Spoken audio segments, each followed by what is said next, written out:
Hey guys, what if I told you that your bank account could be overflowing, your investments multiplying, and your name trending online, yet you could still be the poorest person in the room? Hold on a second, because this might sound backwards, but picture this. You're at a family dinner, surrounded by people who only measure success by what car you drove up in or how expensive the wine on the table was. They're laughing, clinking glasses, but inside, you feel hollow. Why? Because you can't buy peace of mind. You can't buy trust. You can't buy self-respect. That's the first viral hook. Wealth isn't always what it looks like from the outside. Now let me flip it. Imagine a janitor, working long nights in an empty office building. No luxury car, no designer suit, no seven-figure salary. And yet, he goes home, kisses his kids, eats a simple meal, sleeps deeply without worry. His mind is clear. His heart is light. Who is richer here? That's the second hook. Because what if wealth isn't about what you own, but about how little you need? This is the debate we're entering tonight. The real meaning of wealth, not in the way financial gurus pitch it, not in the way advertisements trick you into thinking it's about the next thing you buy, but in the way Marcus Aurelius, Epictetus, and Seneca understood it: wealth as freedom, as self-sufficiency, as inner power. So, let's slow down. Forget the Instagram highlight reels. Forget the relentless chase. Tonight, we're going to engage in a kind of philosophical debate, not the kind where two sides shout at each other, but one where we listen, reflect, and wrestle with questions that are older than Rome itself. Because if we can redefine wealth in our own lives, we won't just end up richer in the bank. We'll end up richer in the soul. Number 1. What do we really mean by wealth? Let's start simple. What do you picture when I say the word wealth? For most people, the reflex answer is money. Lots of it. A fat retirement account, properties in different countries, luxury brands. But the Stoics would shake their heads. Epictetus once said, "Wealth consists not in having great possessions, but in having few wants." Think about that. He's not dismissing money entirely. He's pointing to a deeper truth. Wealth isn't just about accumulation. It's about liberation from endless craving. Let's imagine a modern scene, Sarah, a young lawyer in New York. She just got promoted. 6 figures, corner office, all the prestige she thought she wanted. But here's the catch. Her weekends gone, her sleep fragile, her friendships fading, and even worse, her appetite for more only grows. New watch, bigger apartment, better vacation. She's climbing a ladder that doesn't stop. Question is Sarah wealthy, or is Sarah enslaved? Now contrast that with Luis, a school teacher in a small town. His income is modest. He rents, not owns. Vacations are road trips, not luxury cruises. But Luis is present. He laughs with his students, plays guitar on weekends, has dinner with his family every night. When he goes to bed, he doesn't spiral in anxiety. Again, who is wealthier? Marcus Aurelius reminds us very little is needed to make a happy life. It is all within yourself, in your way of thinking. Marcus ruled the Roman Empire, yet he knew the empire itself was fragile. Gold, power, titles, they pass. What remains is how you relate to your own mind, how steady you are when storms come. Here's the debate. Side 1 argues wealth is external, money, resources, assets. Without them, you're trapped in survival. Side 2 argues wealth is internal, clarity, peace, virtue. Without these, even billionaires collapse into misery. And maybe, just maybe, the truth is a balance. Stoicism doesn't tell you to throw away all money. Seneca himself was wealthy, but he wrote letters reminding himself that fortune is fickle, that money is useful, but dangerous when it owns you. Let's break this down into something practical.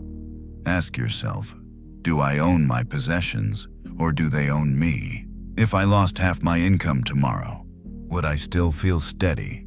If wealth disappeared, would I still have inner capital, resilience, gratitude, wisdom? Psychologists today echo this. Studies show that happiness rises with income, up to a point. After basic needs and a degree of comfort are met, the correlation weakens. Beyond that, it's not money but meaning, relationships, and health that predict well-being. But here's the paradox. Modern culture feeds us the opposite. Ads whisper, "Buy this and you'll finally feel secure." Social media shouts, "Look how rich everyone else is. You're falling behind." It's a treadmill, a mirage. You never arrive. So let's return to the Stoic lens. Epictetus would ask, what is truly in your control here? Not the stock market, not the economy, not the shifting tastes of culture. What is in your control? Your desires, your perspective, your choices.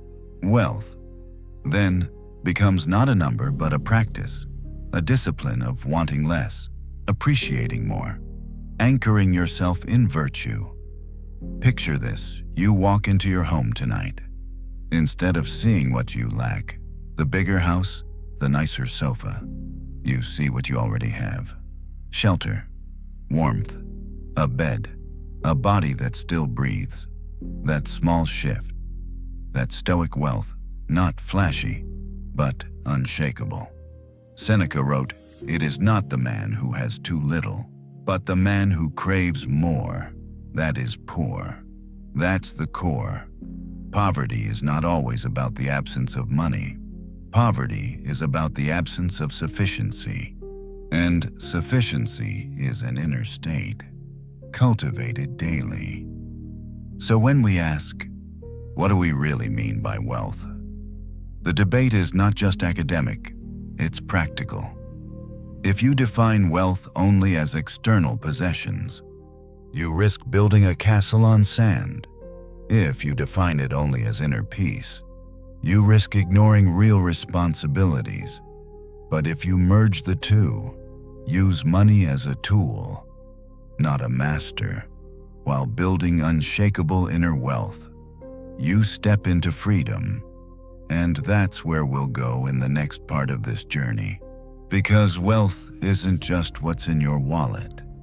Wealth is what's in your mind, your relationships, your character. Number 2, the illusion of financial freedom. Picture this. You're scrolling late at night, eyes half tired, and you stumble upon another shiny YouTube ad. Escape the rat race, build passive income, achieve financial freedom by 30. Sounds good, doesn't it? The promise is intoxicating. Quit your job, sip cocktails on the beach, never answer to a boss again. It's the dream that modern society sells as freedom. But here's the Stoic challenge: is that real freedom? Or just another illusion? Let's walk through a story. Meet Jason. Jason worked in tech. After years of grinding, he finally hit that magical milestone, $2 million in his investment portfolio. He quit his job, posted a dramatic "I'm free" status on LinkedIn, and booked a one-way ticket to Bali. For 6 months, he lived the dream: surfing, yoga retreats, Instagram-worthy sunsets. But slowly, something shifted. The novelty wore off. he grew restless. Anxiety crept in. What if the market crashes? What if inflation eats into his savings? What if his identity as the guy who made it fades away? Jason realized he wasn't free at all. He was just trapped in a different kind of prison. The prison of constant fear of losing what he had gained. Now, let's bring Epictetus into the conversation. He once said freedom is not achieved by satisfying desire, but by eliminating it. That hits hard, because modern financial freedom often means multiplying desires. More passive income streams, more properties, more travel, more luxury. But true freedom, according to the Stoics, is being free from the need to chase, not free to chase harder. Here's the debate. Side 1. Financial freedom is the ultimate wealth. Without it, you're a slave to wages, to bosses, to bills. Side 2. Financial freedom is an illusion if your mind is still shackled. If you need more. If you fear losing. If you're restless without constant novelty. You're not free. Think about Sarah from previous part. The lawyer chained to prestige. Or Jason, trapped in Bali by his own fears. Both believed money equaled freedom. Both discovered money can also be a leash. Marcus Aurelius would whisper here, you have power over your mind, not outside events. Realize this, and you will find strength. The emperor knew that control over wealth, reputation, or power is fragile, but mastery of one's own thoughts, that's untouchable. Now let's bring this down to a modern dinner table. Imagine a family gathering. Your uncle brags about his rental properties. Your cousin boasts about his crypto gains. They talk about financial independence like it's the ultimate status badge. And then there's your grandmother, quietly serving food, smiling, humming. She never owned stocks, never played the financial game, and yet her presence is steady. Her laughter is free. She sleeps well. Who in that room is truly financially free? Psychology backs this up. Research shows that even among millionaires, a common refrain persists. I don't feel wealthy. Why? Because the benchmark keeps shifting. If you have $1 million, you compare yourself to the $10 million crowd. If you have $10 million, you look at the billionaires. The latter has no top rung. That's not freedom. That's enslavement with a bigger paycheck. Seneca addressed this centuries ago. It is not the man who has too little, but the man who craves more. That is poor.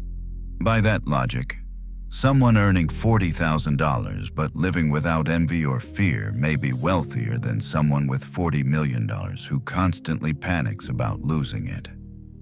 Let's test this with a thought experiment. Imagine tomorrow. The global financial system collapses. Stocks vanish. Banks freeze.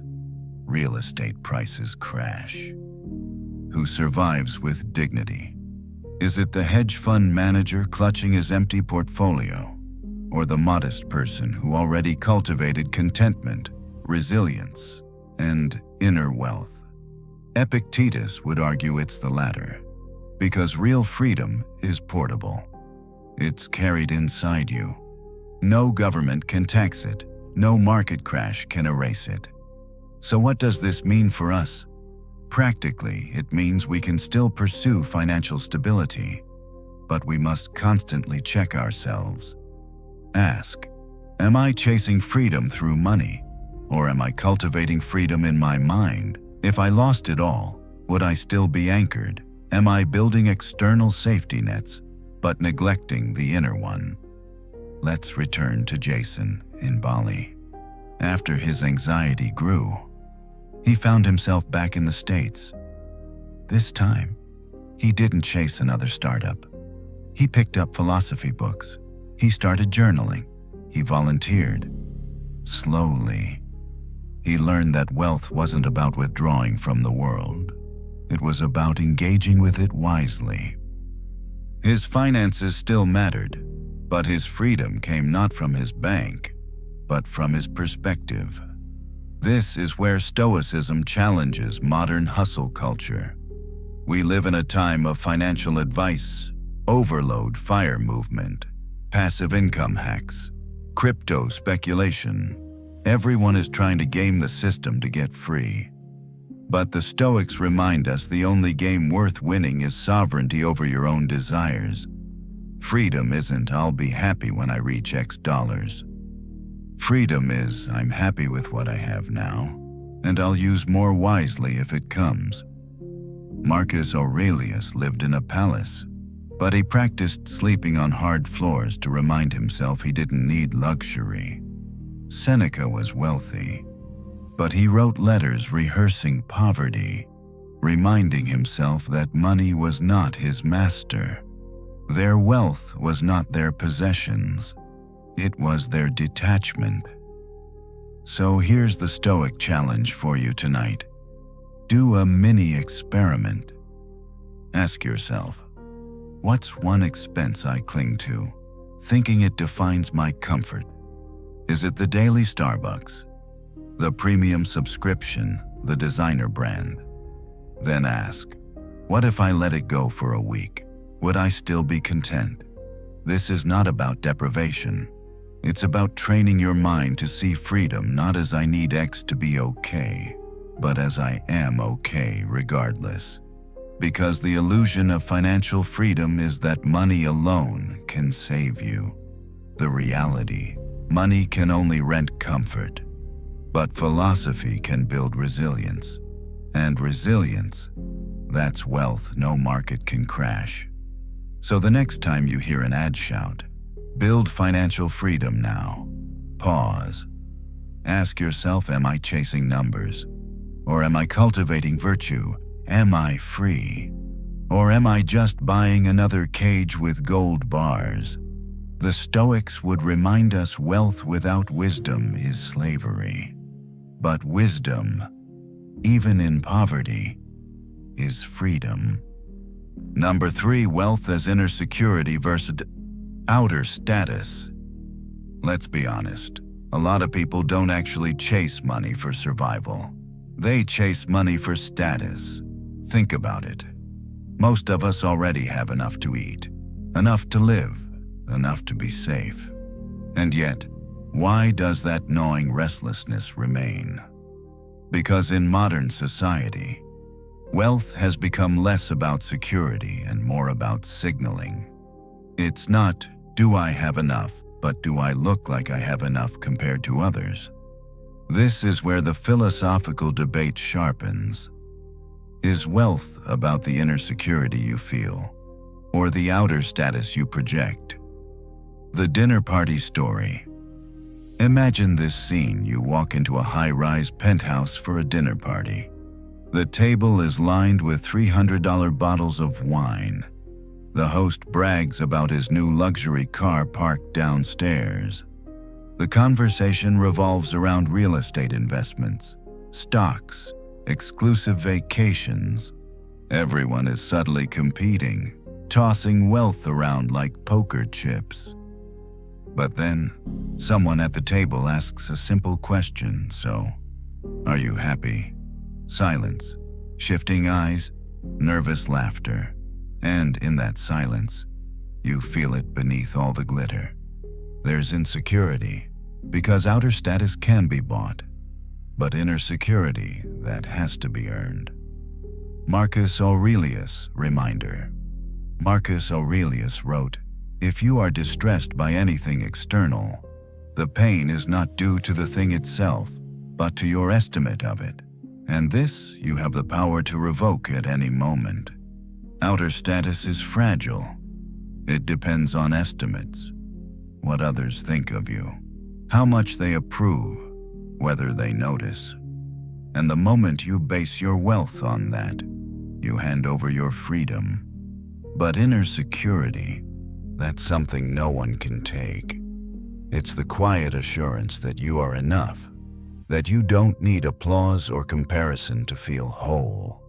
That is wealth at its purest. Remember Sarah, the lawyer from previous part. Let's revisit her story. Sarah chased status relentlessly. Corner office, designer clothes, exclusive vacations. To her peers, she looked untouchably successful, but inside, she was brittle. Her wealth was tied to what her firm, her clients, her friends thought of her. If one piece of that crumbled, her identity collapsed. Contrast that with Luis, the school teacher. Luis doesn't post exotic vacations. He doesn't wear prestige brands, but he knows who he is. He has integrity, joy in his work, and strong ties with his family. His wealth is invisible on Instagram, but immovable in his heart. So who is actually wealthier, the one who looks rich, or the one who feels secure? Let's frame this as a debate. Side one says wealth is status. It's recognition, reputation, external validation. Without it, you're invisible. Side two says wealth is inner security. It's freedom from needing recognition at all. Without it, you're enslaved to the crowd. Seneca would side with the second. He wrote, "A man is not wealthy if he is dependent upon others to feel wealthy." That's the catch. Status always depends on others. Security depends only on you. The psychology of status.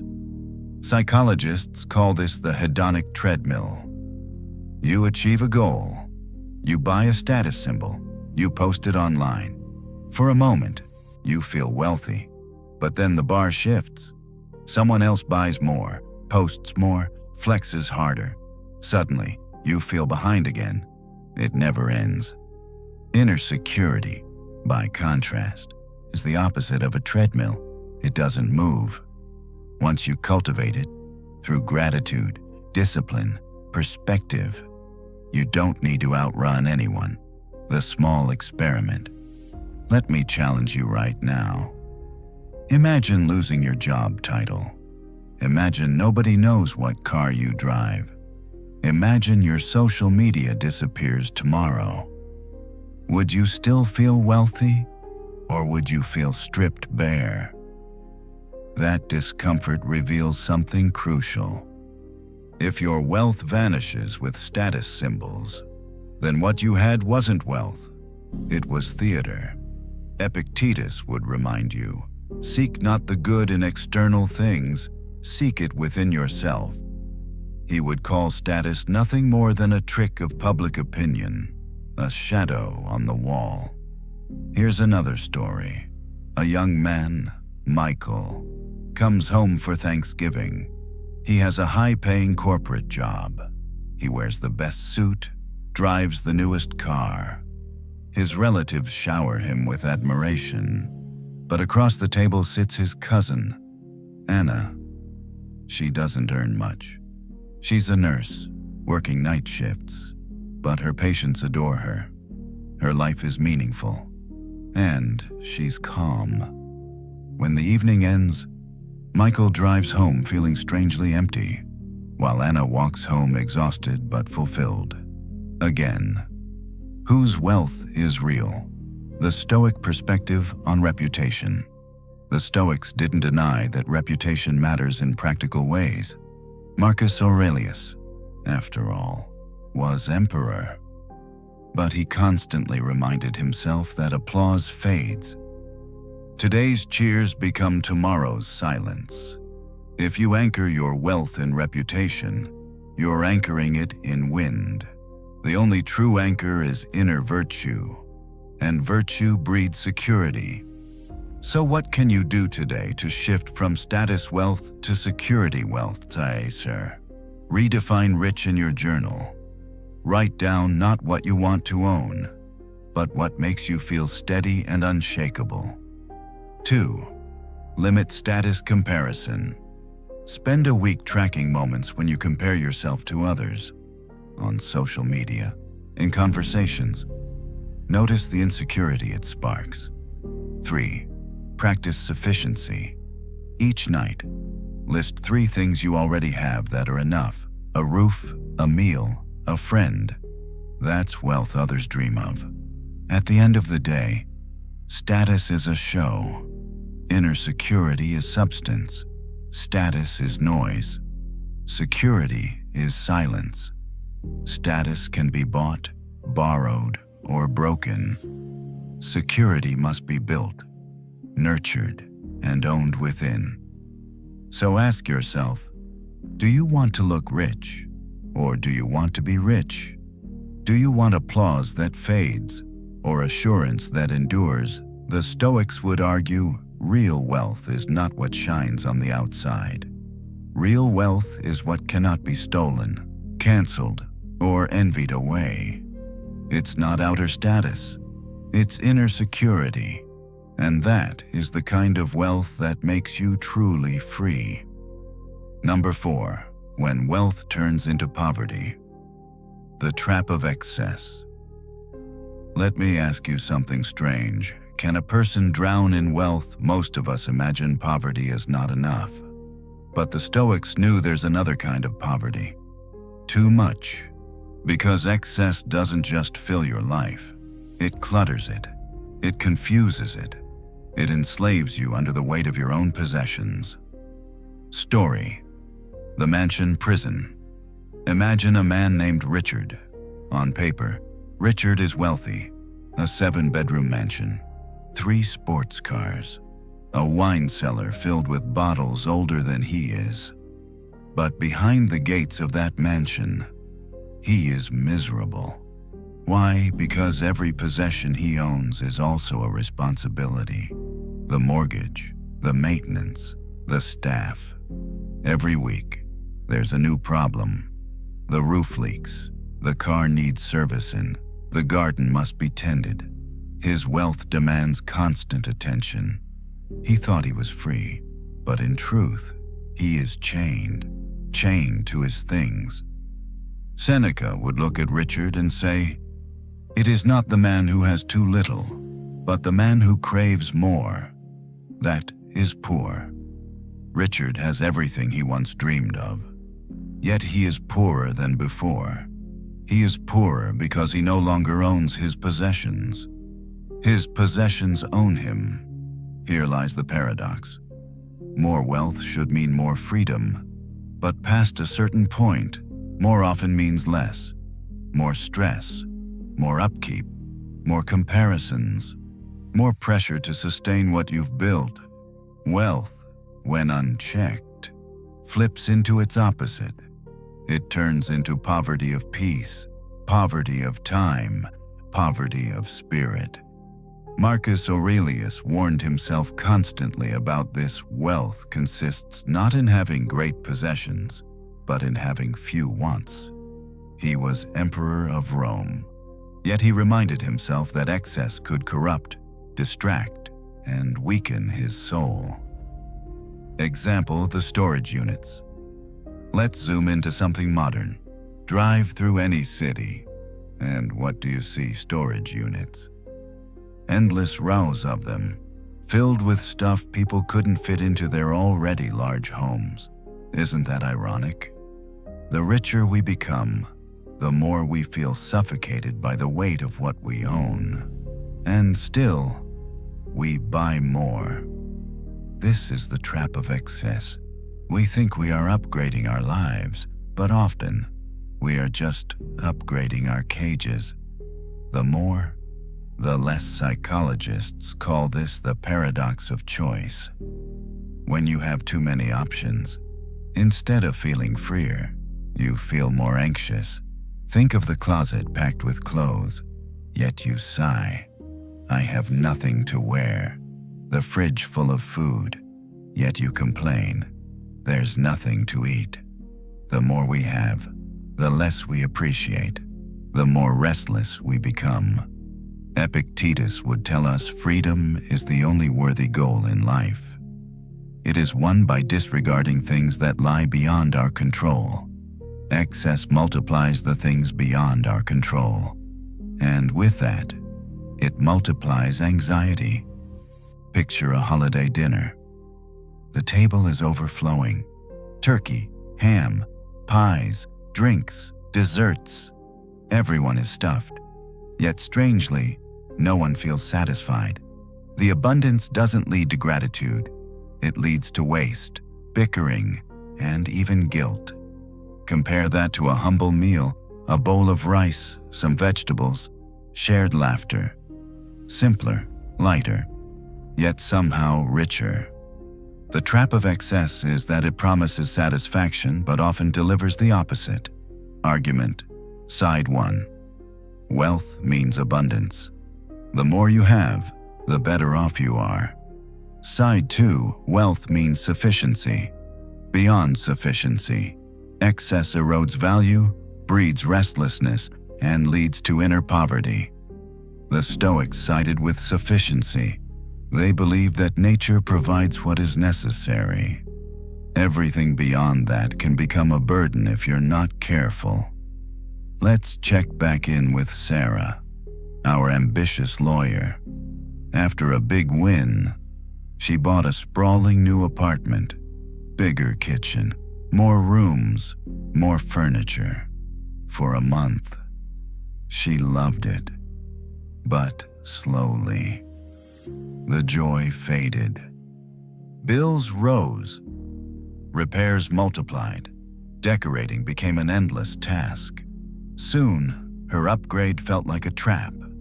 She envied her younger self who lived in a modest studio apartment. Simpler, freer. That's the lesson sometimes. Adding more subtracts happiness. The Stoic practice of poverty. Seneca had a practice for this. He would periodically live as if he were poor. Rough clothes, simple food, sleeping on the ground. And during these exercises, he would ask himself, is this what I feared by rehearsing poverty? He discovered the truth. Excess is optional. Sufficiency is enough. Imagine if you tried this. 1 weekend a month, live simply. No luxury meals, no online shopping, no distractions, just the basics. You'd realize how little you truly need to feel content, and once you know that, you're immune. Excess loses its grip on you. The poverty of time. Let's not forget another hidden poverty: time. Excess wealth often steals it. The wealthier you are, the more responsibilities, the more calls, the more meetings, the more maintenance. Your money grows, but your time shrinks.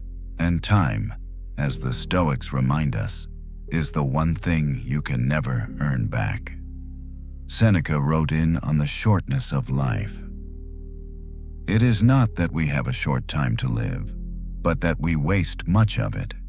Excess distracts us into wasting life itself. Now, the Stoics weren't against wealth.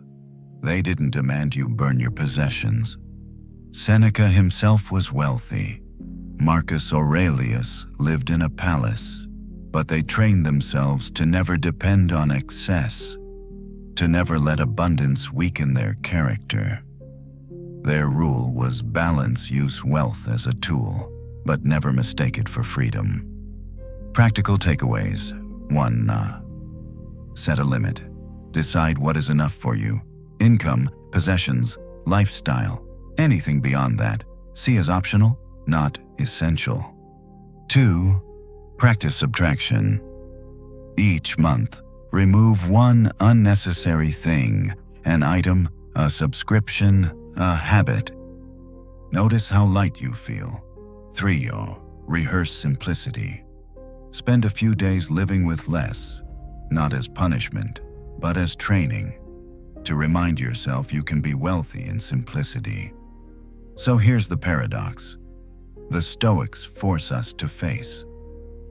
Excess wealth can turn into the worst kind of poverty.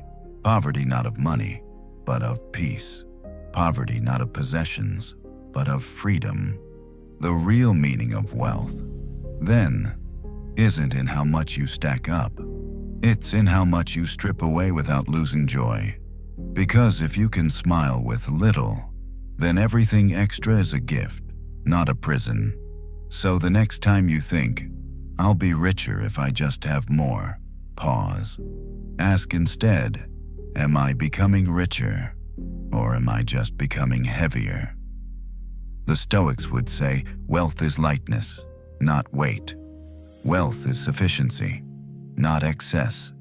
Wealth is freedom, not clutter. And the moment you embrace that truth, you step out of poverty, even if the world calls you poor. Number 5. True wealth as time and attention. If I handed you $1 million today, but told you that in exchange you'd lose 5 years of your life, would you take the deal? Most people pause at that question, because somewhere deep down, we know time is wealth, maybe the truest form of it. Yet strangely, it's also the form of wealth we squander most carelessly. Let's start with the story of John. John is a high-powered CEO. He earns 7 figures a year, lives in a mansion, and owns the kind of car most people dream about. On the outside, he's the definition of wealthy. But look closer. John works 12-hour days. He skips family dinners. He hasn't been to a school play in years. His phone buzzes even at midnight. Yes, John has money, but his time completely bankrupt. Now, contrast John with Maria, a freelance writer. Her income is modest. She works out of coffee shops. She doesn't own a home.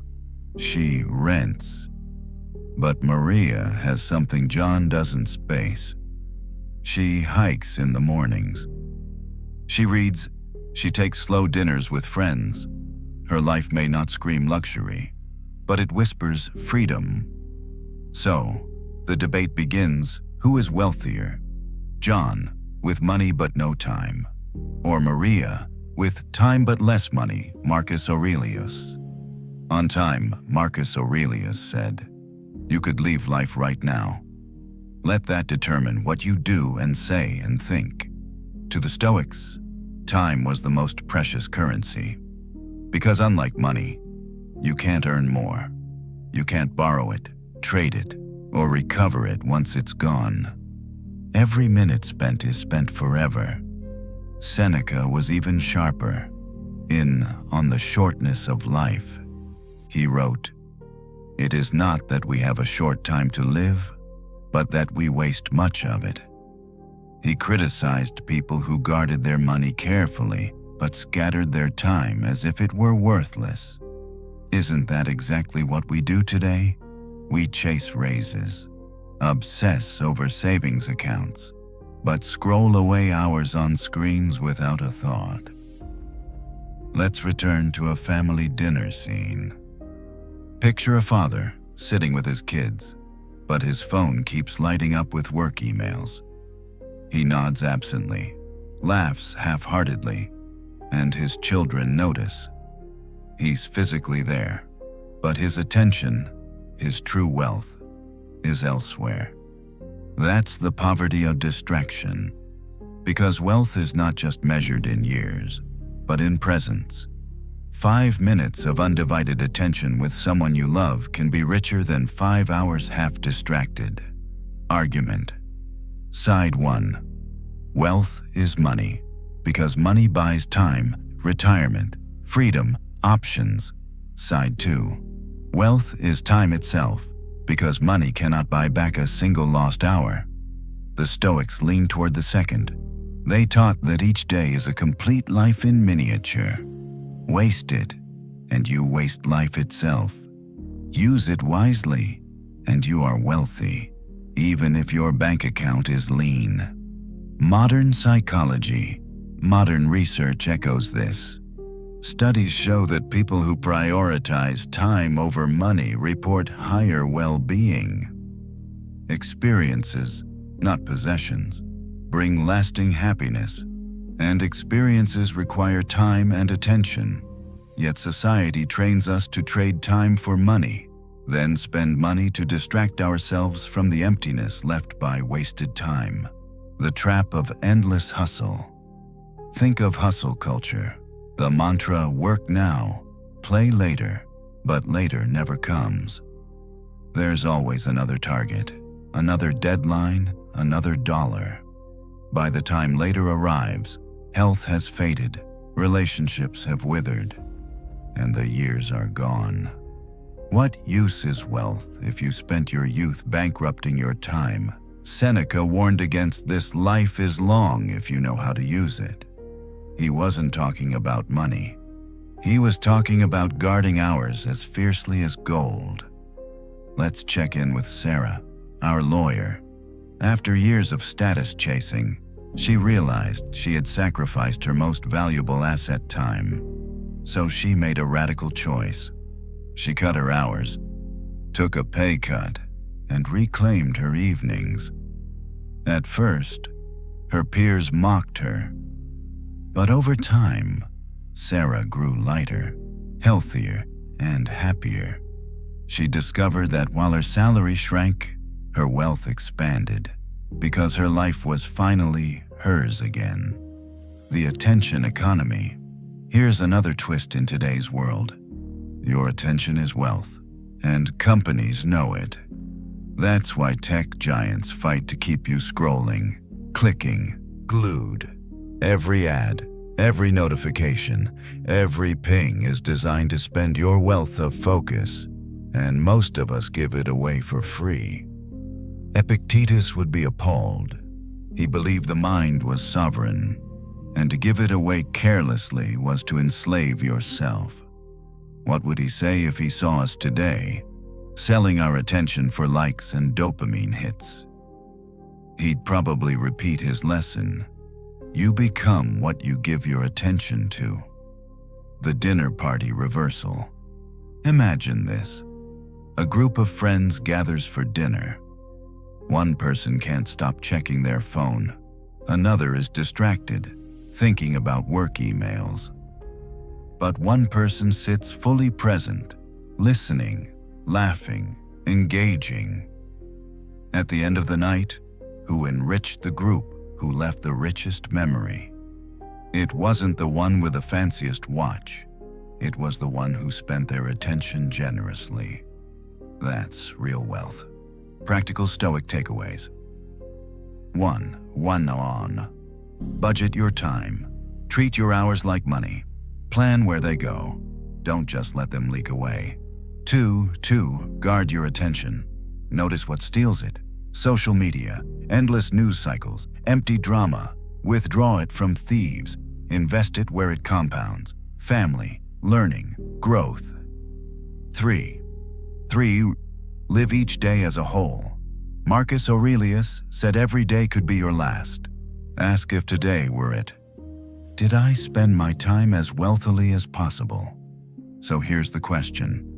Would you rather die with a swollen bank account but no memories? Or with a modest account but a life rich in presence? The Stoics would say the latter is true wealth, because when the final hour comes, you don't count dollars, you count moments.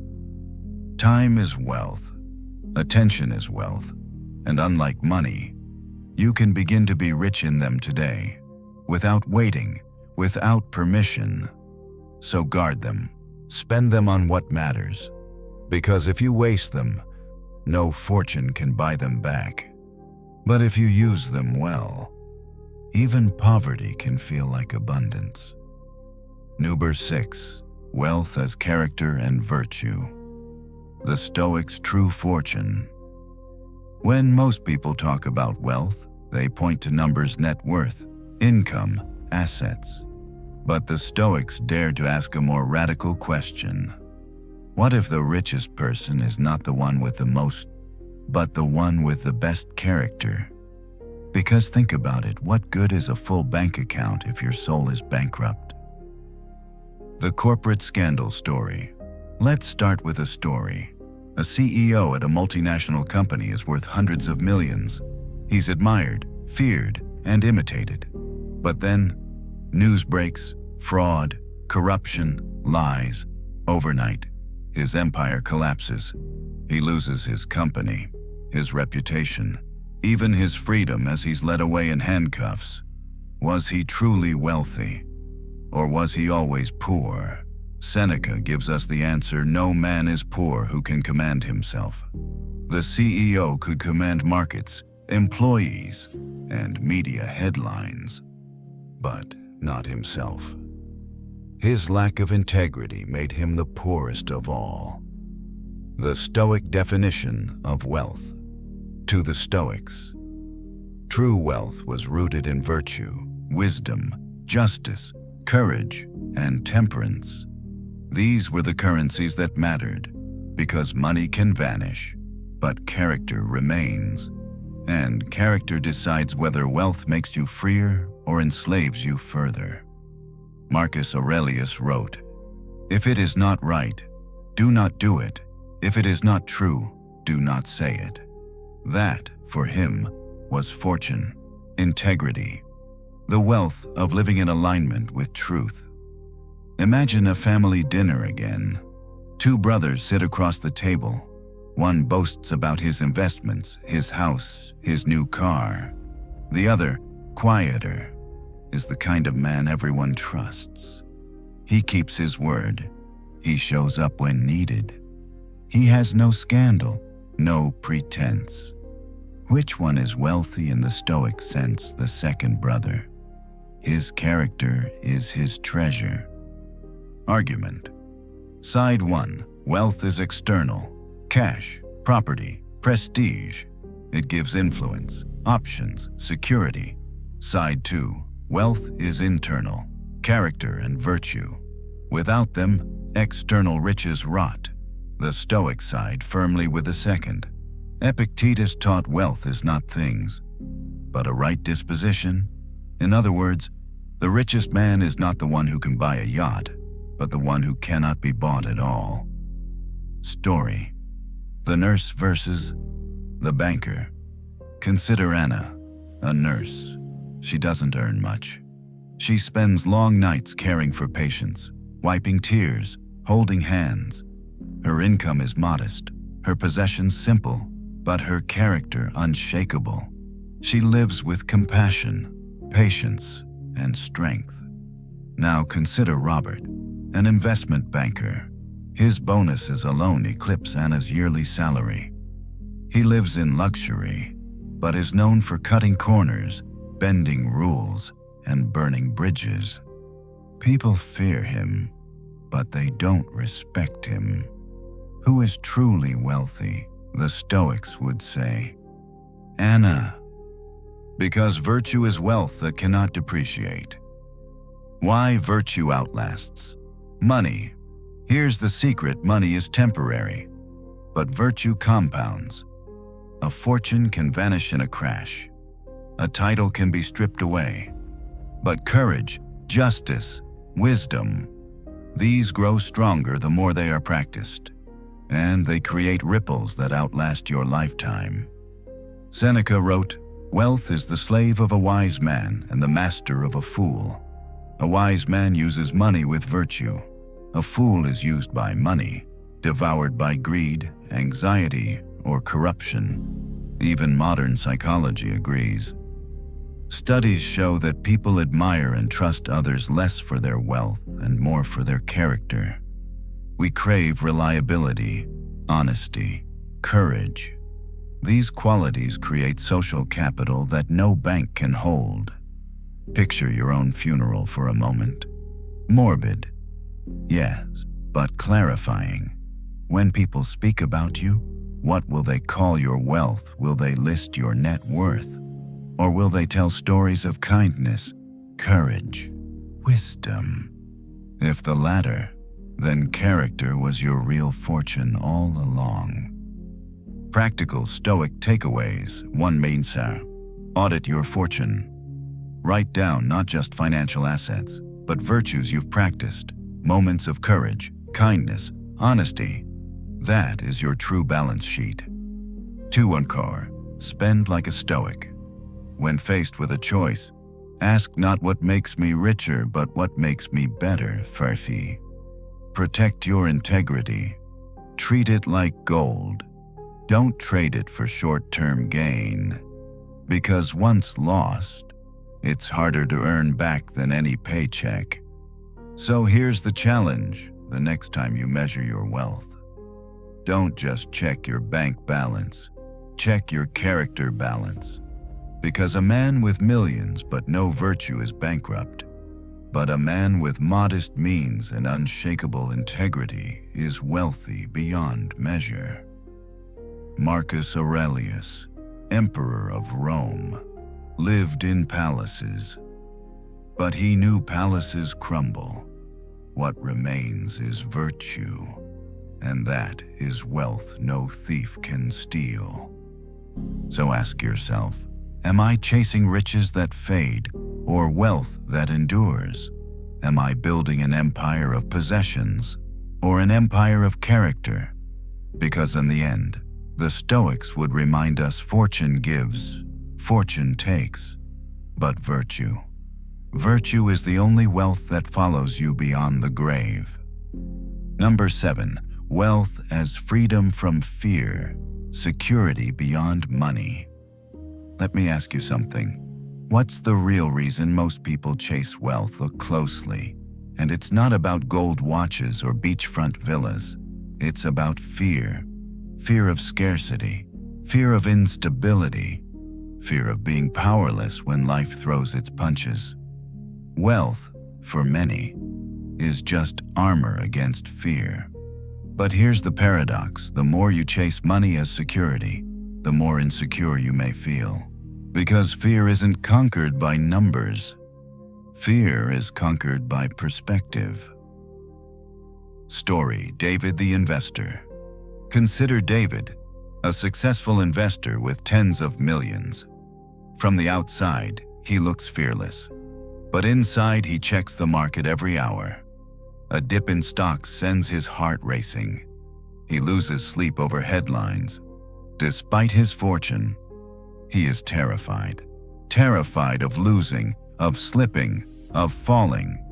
Contrast that with Emily, a teacher living paycheck to paycheck. Her savings are thin, but her outlook is steady. She lives simply, trusts her resilience, and accepts that change will come. Despite her modest means, she is calm. She sleeps well. So the question sharpens: who is wealthier? The man with millions and constant fear, or the woman with little and steady peace? Epictetus cuts through the noise. Wealth is not having great possessions, but having few wants. Few wants means fewer fears. Because if you've trained yourself to live simply, fortune cannot intimidate you. You're free. Marcus Aurelius adds, you have power over your mind, not outside events. Realize this, and you will find strength. The Stoic emperor knew you cannot control the economy, the markets, the whims of fate, but you can control how you meet them, with courage instead of fear, with preparation instead of panic. The fear economy. Think about modern society. Whole industries profit off fear: insurance companies, security systems, endless headlines about financial collapse. Fear sells, and we buy, thinking the next policy, the next portfolio, the next shiny product will keep us safe. But does it really? Fear never ends when you feed it. It grows hungrier. The Stoics would remind us security doesn't come from padding your life against every risk. Security comes from knowing you can handle whatever happens. That's real wealth. Let's return to a familiar scene. A family dinner. Around the table, money talk dominates. One uncle warns about inflation. A cousin worries about job cuts. Another brags about hoarding gold. The air is thick with fear disguised as strategy.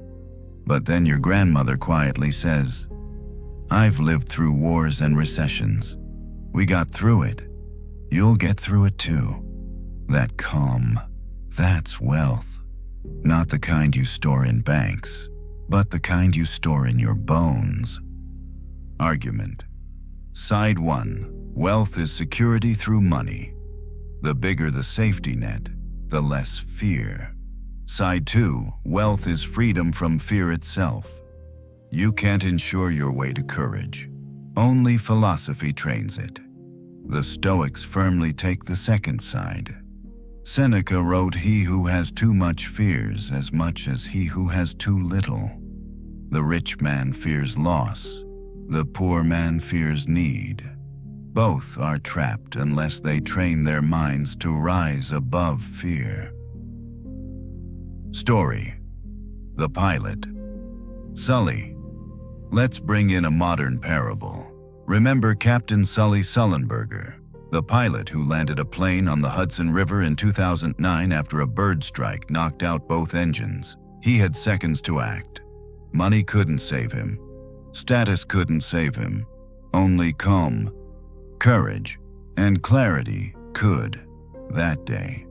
His wealth wasn't in his bank. It was in his composure, and it saved 155 lives. That's the Stoic point. Wealth is courage in crisis. Wealth is freedom from fear when the unthinkable happens. Psychologists know fear thrives in uncertainty. The human brain hates the unknown. We crave control. That's why we hoard money. Not always because we need it, but because it feels like control. Yet the more we try to control everything, the more anxious we become. The Stoics flipped this. Instead of controlling everything, they trained to control themselves. Instead of hoarding against the unknown, they practiced readiness for it. Practical Stoic takeaways. 1. Rehearse adversity. Like Seneca, try living simply for a while. Skip luxuries. Eat plainly. Prove to yourself you can endure. Fear shrinks when tested. 2. Journal your fears. Write them down. Then ask, what's the worst that could happen, and could I survive it? Often, the imagined fear is bigger than the reality. 3. Redefine security. Instead of asking, how much do I need to feel safe, ask, how strong am I if I lose everything? That's unshakable wealth. At its core, wealth isn't just about owning resources. It's about owning your response to life. Because if you can face fear without trembling, you're richer than kings. So ask yourself, am I building wealth to quiet fear? Or am I building courage to eliminate it? Because if all your wealth is built on fear, then you're never safe. But if your wealth is built on courage, then no storm can bankrupt you. Marcus Aurelius would remind you, fortune may take your gold, but it cannot touch your virtue. And virtue is the kind of wealth that guards you, not with walls or vaults, but with strength that rises whenever fear comes knocking. That's real security. That's real wealth. 8. The final balance. Living rich without chasing riches. So here we are, at the final stage of our debate. We've walked through the illusions of financial freedom, the traps of excess, the wealth of time, the treasure of virtue, and the freedom that comes from conquering fear. Now, we face the ultimate question. How do we live rich without endlessly chasing riches? The story of the retired athlete. Let me tell you about Marcus. Not Marcus Aurelius, but Marcus the athlete. He was a superstar in his 20s. Fame, endorsements, millions rolling in. He lived big, cars, mansions, entourages. But by 35, his career ended. Injuries forced retirement. Suddenly, the applause stopped, the checks stopped, and Marcus fell into depression. He realized he had built his entire identity on external riches, not on inner wealth. Now, meet Claire, a community organizer. She never had millions. She lived in a modest home, earned a teacher's salary, and poured herself into her neighborhood. At her retirement party, hundreds of people showed up. Students, friends, families whose lives she had touched. She had little in her account, but she had riches beyond calculation. So let me ask you which Marcus Aurelius quote applies here. Very little is needed to make a happy life. It is all within yourself, in your way of thinking. The athlete had everything, but he didn't have that. Claire had little, but she lived richly. The Stoics never told us to reject wealth outright. They didn't say money is evil. Seneca himself was wealthy. Marcus Aurelius was an emperor. They used wealth, but they didn't worship it. They enjoyed it, but they didn't depend on it. Here's the balance. Use wealth as a tool, not a master. Enjoy wealth if it comes, but don't despair if it leaves. Anchor your life not in possessions, but in principles. Epictetus framed it perfectly. Wealth consists not in having great possessions, but in having few wants. The fewer your wants, the freer you are. Let's revisit that recurring image. A family dinner. This time, the table is simple bread, soup, laughter. No bragging about portfolios, no comparisons, just presence, a little wine, a little music, a lot of love. And in that moment, you see it clearly. This is wealth. Not the kind that headlines shout about, but the kind that seeps into your bones. Peace, connection, gratitude, freedom. Let's resolve the debate once and for all. If wealth is only external, money, status, possessions, then it is fragile, fleeting, and never enough. If wealth is only internal, virtue, peace, courage, then it risks ignoring the reality of basic needs. But the Stoics show us the middle path. Live simply, wisely, and gratefully. Have enough to meet needs, but train yourself to need less. Enjoy wealth when fortune gives it, but rehearse poverty so fortune cannot break you when it takes it away. Build external stability, but never forget that the richest bank is your own mind. That is the balance. That is the art of living rich without chasing riches. Modern psychology echoes, even modern science nods to this. Beyond a certain income, happiness plateaus. What makes people feel wealthy is not more digits in their accounts, but more meaning in their days. Strong relationships, good health, purpose, gratitude. In fact, researchers found that people who focus on time affluence, the sense of having enough time to enjoy life, report greater happiness than those chasing financial affluence. The Stoics knew this centuries ago. Practical Stoic blueprint. So how do you practice this balance, day to day? Want-ers. Define enough. Journal about what truly meets your needs. Draw the line. Anything beyond it. Bonus, not necessity. 2. Rehearse loss. Imagine losing comforts. Practice living simply. Train resilience so fear loses its grip. 3. Guard your attention. Wealth is not just dollars, it's focus. Stop spending it on drama, gossip, distractions. 4. Invest in virtue. Be generous, be honest, be courageous. That's the currency no crash can wipe out. 5. Cherish moments. Instead of counting possessions, count experiences, breaths, sunsets, shared meals. This is how you live richly without chasing riches. Seneca would whisper, "The greatest wealth is to live content with little." Marcus Aurelius would remind you you have power over your mind. not outside events. Epictetus would challenge you. Do not seek to have events happen as you wish, but wish them to happen as they do, and you will go on well. Three voices across centuries, all harmonizing on one truth: wealth is not out there, it is in here. So let me leave you with a question, not an answer.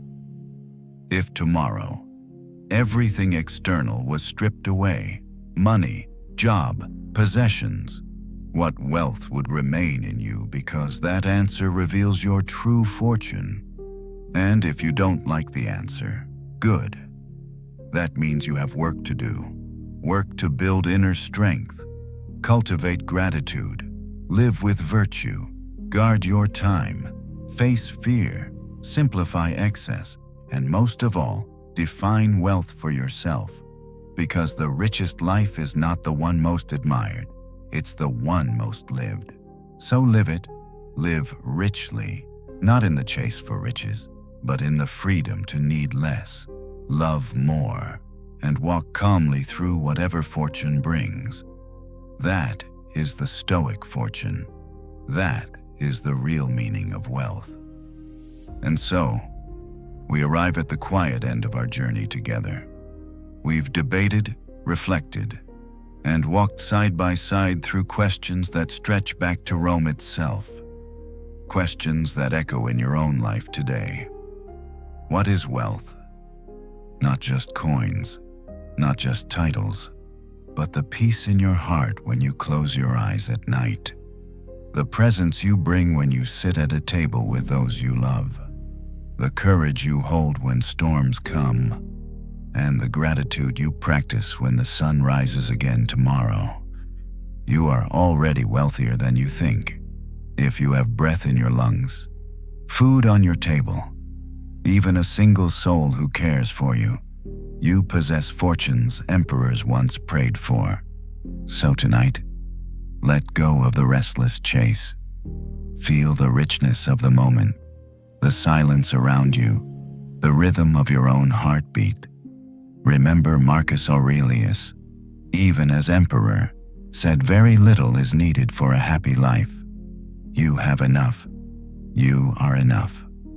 And as you drift from this reflection back into your own thoughts, carry this with you: true wealth is not out there. It's within you. Always has been, always will be. If these words found a home in you, let them linger. And if you wish, you may share your reflections below, so others may feel less alone on their path. You may stay connected here if you find comfort in returning to these gentle reminders, only if it feels right. Now, exhale slowly. Feel the calm settle in, and remember, wealth is not about having more. It's about needing less, loving deeply, and walking steadily through whatever tomorrow brings. Good night, and be rich in peace.